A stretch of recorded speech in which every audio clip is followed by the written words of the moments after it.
ষোলোই শ্রাবণ, 2রা আগস্ট, রবিবার।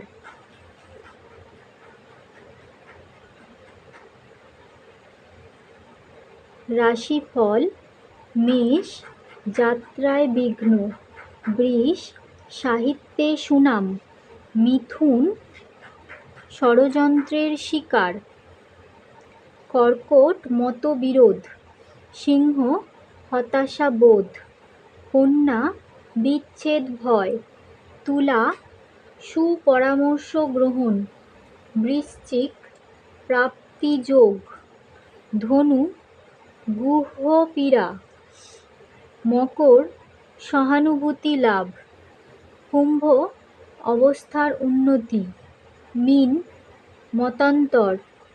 গ্রহস্ফুটের নক্ষত্র সংখ্যা: রবি 8, চন্দ্র 25, মঙ্গল 5, বুধ 7, বৃহস্পতি 8, শুক্র 12, শনি 27, রাহু 24, কেতু 10।